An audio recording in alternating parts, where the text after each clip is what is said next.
Hello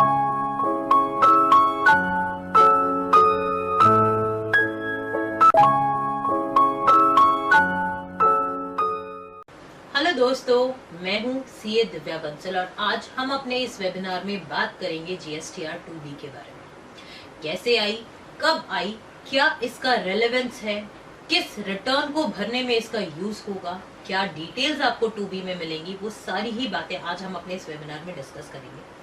बहुत समय से मैं अपनी वीडियोस भी अपलोड नहीं कर पा रही थी बिकॉज मैं कहीं ऑक्यूपाइड थी, बट आज डेफिनेटली मैं आपको 2B के बारे में पूरी इंफॉर्मेशन देने वाली हूँ। दैट मीन्स आपको इस वीडियो के अलावा कहीं और जाने की जरूरत नहीं रहेगी 2B को लेकर। बट इससे पहले दोस्तों, अगर अभी तक आपने मेरे चैनल यानी टैक्स विदाउट टीयर्स को सब्सक्राइब नहीं किया है तो प्लीज आप मेरे चैनल को सब्सक्राइब कीजिए, साथ ही बने बेल आइकन पे क्लिक कीजिए ताकि आपको रेगुलर जीएसटी अपलोड्स के बारे में पता चल सके। इसके साथ साथ आप मुझे लिंक्डइन, ट्विटर, फेसबुक और मेरे टेलीग्राम ग्रुप पे मुझे ज्वाइन कर सकते हैं ताकि आपको रेगुलर अपलोड्स के बारे में पता चल सके। बाकी बहुत सारे लोग मुझसे जीएसटी प्रैक्टिशनर एग्जाम के बारे में भी पूछ रहे हैं और उसके रिस्पेक्ट में 4th एडिशन को लेकर भी पूछ रहे हैं, तो वो सारी चीजें मैं आपको इन्हीं ग्रुप्स पे, इन मीडियम्स के थ्रू मैं आपको इन्फॉर्म करती रहूंगी। अब आज के टॉपिक को शुरू करते हैं।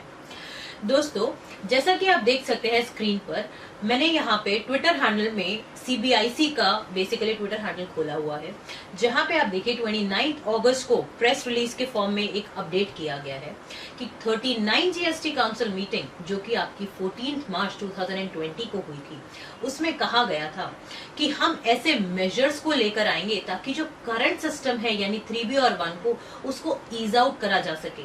आपको जो अलग अलग डिटेल्स डालनी होती है रिटर्न्स में वो भी इजीली आप उसको डाल पाओ और साथ साथ 2A को लिंक करा पाएंगे हम 3B के साथ। बिकॉज अक्सर आपने देखा होगा बहुत बारी नोटिस आते हैं कि 2A में आपका इनपुट इतना बनता है लेकिन 3B में आपने मे भी ज्यादा क्लेम कर लिया या कम क्लेम कर लिया या गलत क्लेम कर लिया। इस बेसिस पे बहुत सारे मिसमैच नोटिस आ रहे थे और अननेसेसरी टैक्स पेयर को भी प्रॉब्लम हो रही थी और डिपार्टमेंट का भी वर्कलोड बढ़ रहा था। तो इसीलिए ये एक लिंकिंग मैकेनिज्म को लेकर आ रहे हैं जो कि आपके 2B के थ्रू रिजॉल्व हो सकता है। अब 2B को लेकर क्या कहा इन्होंने, 2B is going to be a such auto drafted statement, यानी ऑटोमेटिकली ड्राफ्ट होके आपको दिखेगी, आपको उसमें कुछ भी नहीं करना है। यानी जो एक ये मिसकंसेप्शन है कि इतनी सारी रिटर्न्स के बाद आपको 2B भी डालनी पड़ेगी, तो आपको कोई रिटर्न नहीं डालनी है, आपको सिर्फ देखना है। जैसे आप 2A को देखते थे अब आपको 2B को देखना रहेगा। इस तरह के फॉर्मेट में आई है ये, which will be registered for every registered person on the basis of information furnished by his supplier in their respective GSTR 1 and 5। अब GSTR 5 कौन डालता है? नॉन रेजिडेंट टैक्सेबल पर्सन डालते हैं, ठीक है। और सेम वेज GSTR 6 यानी अगर आपको ISD से क्रेडिट मिलना है, इनपुट सर्विस डिस्ट्रीब्यूटर से कोई भी क्रेडिट मिलना है एक्सेट्रा, तो उन सब रिटर्न से ये आपकी पर्टिकुलर जो GSTR 2B है वो आपकी ड्राफ्ट करी जाएगी।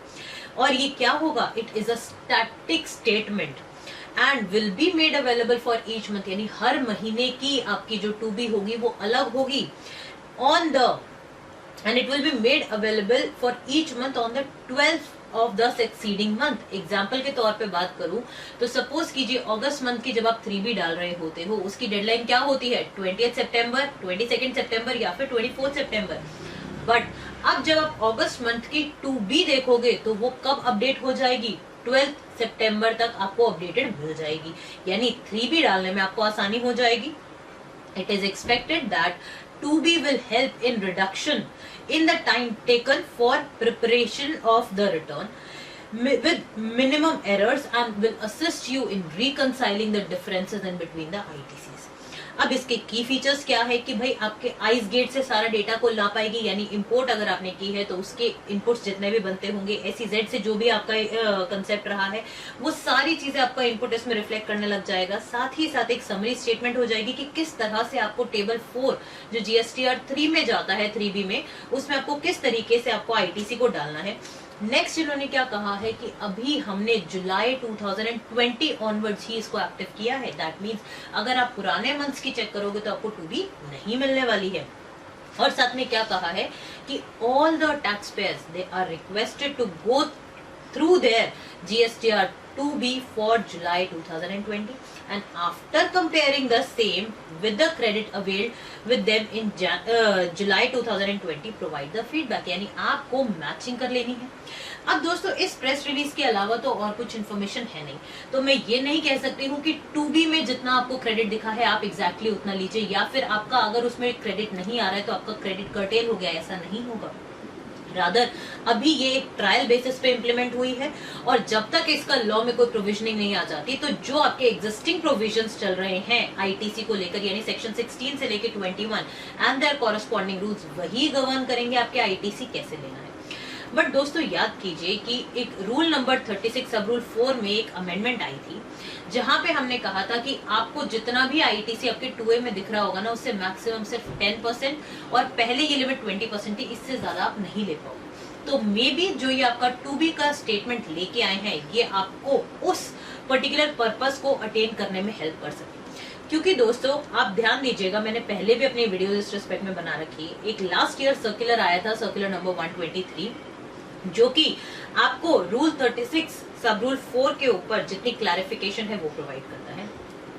दोस्तों इसी सर्कुलर में यानी सर्कुलर नंबर 123 के पॉइंट 3 में अगर आप देखोगे तो वो आपको बताते हैं कि आपको किस दिन तक वो लिमिट चेक करनी है। वो इन्होंने दिन क्या बताया हुआ है, due date of filing of return in form GSTR 1 of the supplier for the set tax period. यानी अगर आपके जो भी GSTR 1 की ड्यू डेट रहती है, यानी जो भी आपका सप्लायर का ड्यू डेट रहती है, उस दिन तक के आपको इनवॉइसेस के बेसिस पे 10 या 20% पहले के टर्म्स में अगर बात करें तो उस बेसिस पे आपको कैलकुलेट करना है। अब वो कहीं ना कहीं बहुत एक टीडियस टास्क था क्योंकि आपको नहीं पता चलता था कब आपका 2A अपडेट हो गया। इसी पर्पस को रिजॉल्व करने के लिए 2B आया है।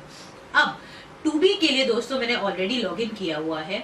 अब लॉगिन करने के बाद मैं आपको दिखाती हूँ कैसे आप रिटर्न्स को देख सकते हैं। जैसे ही आप डैशबोर्ड से फाइल रिटर्न्स पे जाएंगे तो फाइल रिटर्न में हम फाइनेंशियल ईयर 2021 को सेलेक्ट करेंगे और मैं जुलाई मंथ में ही आपको डायरेक्टली लेके जा रही हूँ जब से आपका 2B एक्टिव हुआ है। अब आप देख सकते हो 2A के आगे इन्होंने ऑटो ड्राफ्टेड डिटेल्स लिखा फॉर व्यू ओनली, लेकिन अभी 2B क्योंकि ट्रायल बेसिस पे ही आ रखा है तो ऑटो ड्राफ्टेड आईटीसी स्टेटमेंट है, लेकिन क्या है क्या नहीं है इसके रिकॉर्ड में कुछ और बात नहीं की गई है। अब व्यू में अगर आप जाएंगे तो देखिए यहाँ पे आप देखिए समरी में ऑल टेबल्स, आपके पास समरी और ऑल टेबल्स का ऑप्शन आता है। समरी में देखिए कि कौन सा आईटीसी आपको अवेलेबल है। याद कीजिएगा अपने GSTR 3B को, 3B में जो टेबल 4 आता है आईटीसी का बिल्कुल सिमिलर पैटर्न पे इसको रिप्रोड्यूस किया गया है। रिप्रोड्यूस करने के बाद देखिए पार्ट ए, आईटीसी कितना अवेलेबल है, कौन सा आपका ऑल अदर आईटीसी है, रजिस्टर्ड पर्सन से इनवर्ट सप्लाईज एक्सेट्रा। अब मैं इसको अगर एक्सपैंड ऑल कर देती हूँ तो आप देखिए ये पूरा का पूरा वैसा बन जाएगा जो आपका 3B में टेबल आता है। B2B इनवॉइसेस कौन से हैं, डेबिट नोट्स कौन से, अगर आपकी अमेंडमेंट हुई है या डेबिट नोट्स में अमेंडमेंट हुई है, वो सारी चीजें आपको पता चलेंगी। ISD से अगर आपको कोई क्रेडिट आया है, रिवर्स चार्ज में कोई क्रेडिट आया है, कुछ लोगों को डाउट होगा यहाँ पे कैसे कुछ आ सकता है। अगर आपने कोई भी ऐसी सप्लाई ली है, चाहे वो सर्विसेज की हो चाहे वो गुड्स की हो, जिसपे रिवर्स चार्ज लगता है और वो सप्लायर भी रजिस्टर्ड है GST में, तब आपकी यहाँ पे इंफॉर्मेशन आ सकती है। फिर उसके बाद आप देखिए यहाँ पे इंपोर्ट ऑफ गुड्स के केस में या आईटीसी रिवर्सल अगर कुछ होना है तो वो सारी डिटेल्स आपको यहाँ पे मिलेंगी। बट आप जैसा देख सकते हैं मेरे केस में आपको मेनली B2B इनवॉइसेस की ही डिटेल मिलेंगी। अब मुझे अगर इसकी डिटेल्स देखनी है तो मैंने इस पे और क्लिक किया। क्लिक करने के बाद आप देखिए इन्होंने डॉक्यूमेंट वाइज यानी मेरे को डिटेल्स दे दी है सप्लायर वाइज। अब अगर यही चीज मैं डॉक्यूमेंट डिटेल्स की बात करूंगी तो सपोज कीजिए जैसे मैं ए सिक्योरिटी सोल्यूशन का इसमें जाती हूँ, यहाँ पे इनवॉइस नंबर पे मैं क्लिक करती हूँ तो देखिए यहाँ पे मेरे पास डिटेल्स आ गई है। ये क्या हो गई है, आपकी प्रॉपर उस डॉक्यूमेंट की डिटेल हो गई है कि इस तरीके की डिटेल्स है। अब इन डिटेल्स के साथ आप क्या देख सकते हैं कि यहाँ आपको GST नंबर भी मिल रहा है, उस सप्लायर का नाम भी मिल रहा है, क्या इनवॉइस नंबर है, क्या वो रेगुलर पर्सन है या नहीं है, वो सारी बातें आपको पता चल रही है। किस दिन का इनवॉइस है यानी आपको डेट भी पता चल रही है। पुराना इनवॉइस अगर अभी आपके पास रिफ्लेक्ट करेगा तो वो आप देख सकते हो। Place of supply, value etcetera सब पता चल रहा है। इसके साथ साथ इन्होंने कहा क्या आपको रिवर्स चार्ज अट्रैक्ट कर रहा है या नहीं, वो वाली डिटेल्स भी इन्होंने डाल दी है। और अब अगर हम थोड़ा सा आगे जाएंगे तो आप ये देखिए जो मेजर कंसर्न आती है कि सपोज कीजिए वो परचेज मानिए आपने जून में करी थी या फिर से सपोज मार्च में करी थी। अगर आप मेरा ये वाला बिल देखेंगे मार्च 20 की रिटर्न थी ये, जो इन्होंने कब डाली है 11 अगस्त को, तो यहाँ से आपको वो सारी मैचिंग भी पता चल जाएगी कि वो बिल कब का है। अब आपको यहाँ पे बहुत सावधान रहना होगा, क्या पता हो कि आपने ये वाले बिल का इनपुट ऑलरेडी मार्च में ले लिया हो, तो that means you need to be very cautious while taking the input tax credit. कौन से मंथ में कितना इनपुट लेना है, कितना नहीं लेना है, और साथ में जो प्रोविजन है आपका रूल 36 सब रूल 4 का, उसको माइंड में रखते हुए आपको अलग अलग इनपुट टैक्स क्रेडिट लेना है। आपको आईटीसी अवेलेबल है या नहीं वो भी आप यहाँ पे देख सकते हैं। इसके साथ साथ दोस्तों देखिए, जब मैं यहाँ समरी में ही जा रही हूँ, समरी में यहाँ पे आपके पास हेल्प का ऑप्शन आता है। हेल्प में आपको और अच्छे से वो बताएगा कि टू बी क्या है।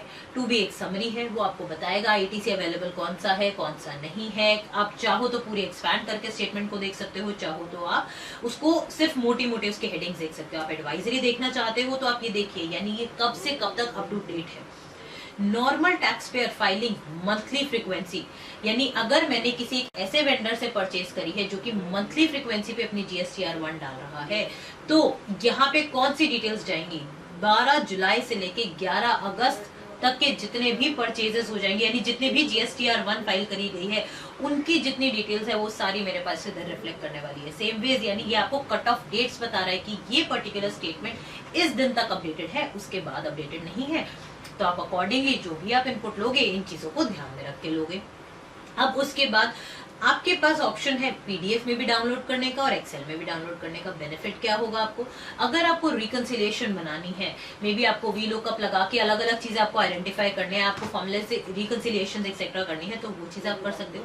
सपोज कीजिए जैसे मैंने एक्सेल में यहाँ पे डाउनलोड किया है, आप डाउनलोड किया हुआ देखिए, मैंने एक्सेल में ये डाउनलोड कर ली है शीट को।